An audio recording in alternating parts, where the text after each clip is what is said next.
Assalamualaikum warahmatullahi wabarakatuh. Ketemu lagi di Indok Loreng ya.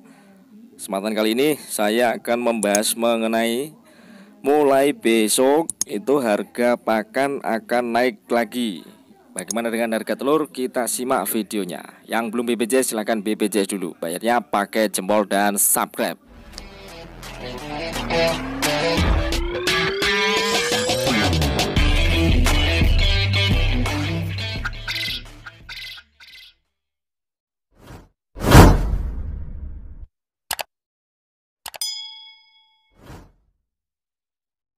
Mulai besok itu akan ada kenaikan pakan lagi.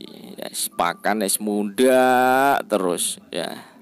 Ndoke ra muda-muda tapi pakane muda. Yes. Ini adalah ujian lagi untuk peternak puyuh.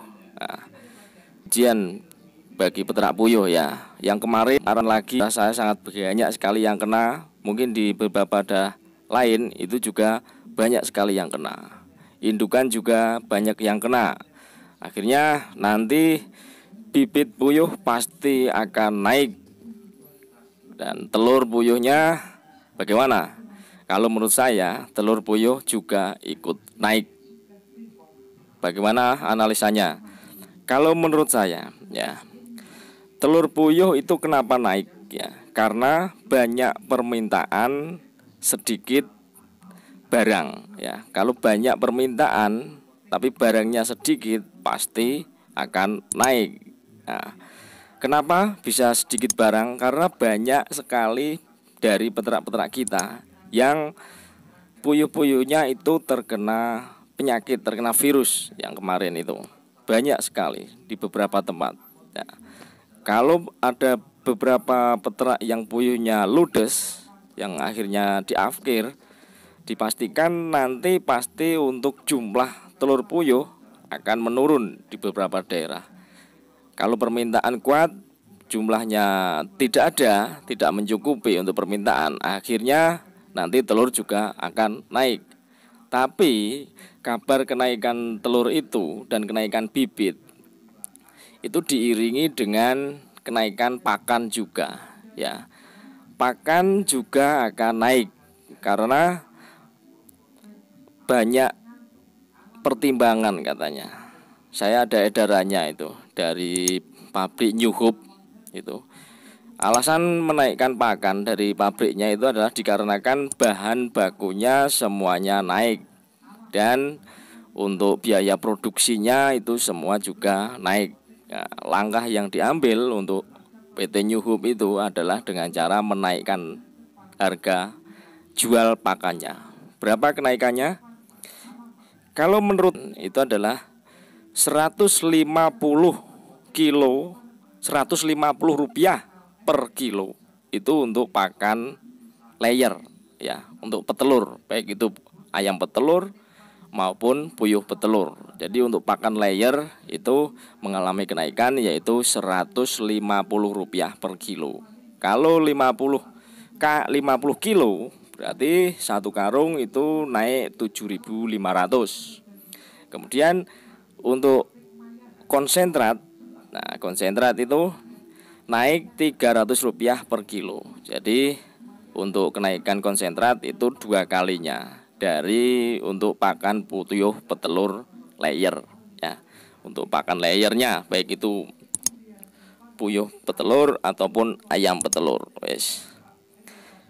Saya selama berternak puyuh itu harga pakan itu cenderung banyak naiknya daripada turunnya. Wes. Medune ora tahu, mudune arang-arang, tapi munggahe kuwi to mesti banyak sekali alasan dari pabrik itu untuk menaikkan pakan. Wes alasane ki ono wae. Wes biaya produksi bahan baku naik ya. Banyak sekali alasan. Kalau bahan baku naik, pakan naik, kalau telur tidak naik, telur tidak ikut naik, wes peternak puyuh iso bangkrut, iso gulung tikar. Yes. Makanya kalau kita beternak puyuh itu kita harus sepintar-pintar mungkin, kreatif mungkin untuk mengatur pakan. Untuk menghemat pakan disiasati bagaimana caranya, entah itu dengan dicampur dengan menggunakan campuran bekatul ataupun campuran yang lainnya. Itu masing-masing peternak memiliki resep tersendiri. Beda peternak, beda resepnya, beda campuran pakannya, beda juga keuntungan peternaknya ya. Jadi untuk satu peternak dengan peternak yang lain itu kita tidak bisa samakan untuk keuntungan hasil telurnya dari pakannya itu selisih berapa, per hari dapat berapa. Itu masing-masing peternak memiliki keuntungan sendiri-sendiri. Karena untuk biaya pakan, manajemen pakan, komposisi pakan, dan produksi telurnya itu setiap peternak berbeda-beda. Tidak bisa kita samakan rata. Ada peternak yang bisa menghasilkan telur walaupun dengan menggunakan pakan campuran itu dengan persentase 80% itu ada. Ada juga peternak pakannya pakan murni pabrikan, itu dia tidak bisa menghasilkan telur sampai 80%, itu juga ada. Makanya dari masing-masing peternak itu beda resep, beda campuran pakan, beda pengelolaan, beda kondisi kandang, kondisi lingkungan, maka beda pula keuntungannya. Jadi kita jangan sama ratakan ya. Kenapa peternak si A keuntungannya segini, kenapa saya tidak bisa?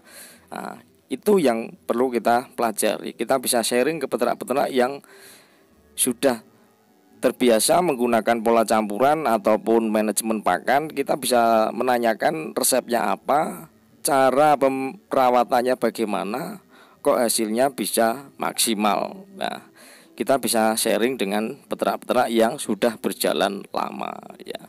Itulah keuntungannya kita bisa gabung grup, walaupun di grup WA maupun di grup Facebook. Itu adalah untuk sharing pengalaman. Jadi kita jangan merasa pintar. Beda peternak, beda keuntungan ya.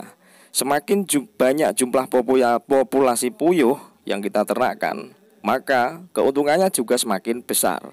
Tapi ingat, di balik keuntungan yang besar ada resiko yang sangat besar yang sudah menanti kita. Oke. Makanya tidak ada penghasilan besar yang tanpa resiko. Semuanya hasil besar pasti resikonya juga besar ya. Kalau peternak puyuh, kalau kita ingin mendapatkan hasil yang kita bisa nikmati untuk kebutuhan sehari-hari, maka kita peternaknya jangan tanggung-tanggung.